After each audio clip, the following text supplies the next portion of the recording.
I think now we talk a lot about what is our purpose.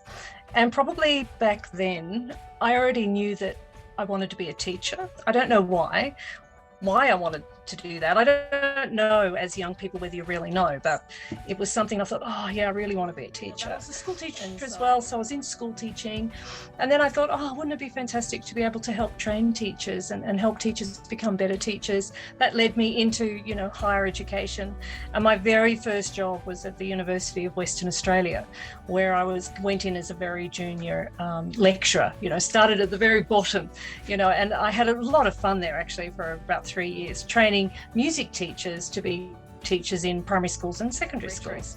That education's transformative, because I think it was for me. So I'm a first in family, so nobody else in my family has been to university. My parents are incredibly proud of me, as are my two brothers. And sometimes we all pinch ourselves because we can't believe that this has happened and what I'm doing and how my sort of career has gone. But it's all because of education, and I've been a bit of a learnerholic, I call it. I've collected degrees and qualifications and I love to study. Well, I'm a curious kind of person, and I like to know how to do things. And so I've just got this thing that, well, if you want to know how to do something, you've got to learn how to do it. I don't think I particularly planned my career or the steps I've taken. I have maybe fallen into them a little bit. And it's only been the more recent roles where I've kind of actually targeted specifically and thought, I'd like to do X, because I can see how that role could influence and I'm excited about it.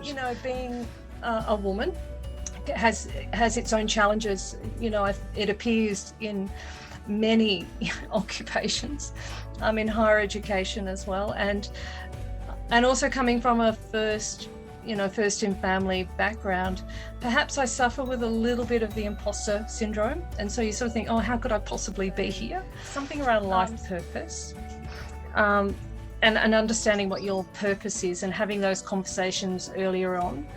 I know as a young person, you're not necessarily sure what you want to do. Like I kind of knew I wanted to be a teacher. And so I was one of those kids that kind of had a bit of an idea.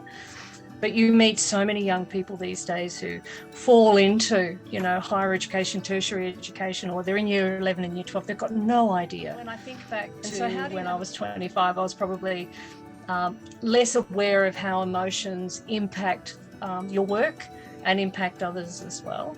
So I'd probably say to my 25-year-old self is like, just listen a little more, take a few deep breaths before you launch into something, and just sort of be aware of what you're feeling in the moment and how that might impact others. What am I doing? Because I think you can get on that treadmill running, and what for? And that goes back to that purpose. And you're asking yourself the big questions, the meaning of my life, and how you sit with that. And I always talk about, the world we want to live in.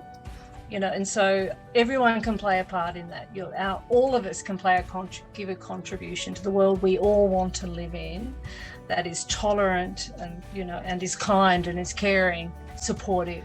The infinite game, Simon Sinek, yeah. And you can see that, like, I have bookmarked it. This is kind of how crazy I am about my learning. I've bookmarked it, underlined it, all the pages, and just occasionally I'll open it up and I'll go, what did I bookmark on there? What did I think was important? Gotta have fun. I like fun. So that's very important to me at work, is that you have a good time as well. You're not just going there to, be a slave in a sense. You're going to have, you spend a lot of time there. So you've got to have some fun as well. Yeah.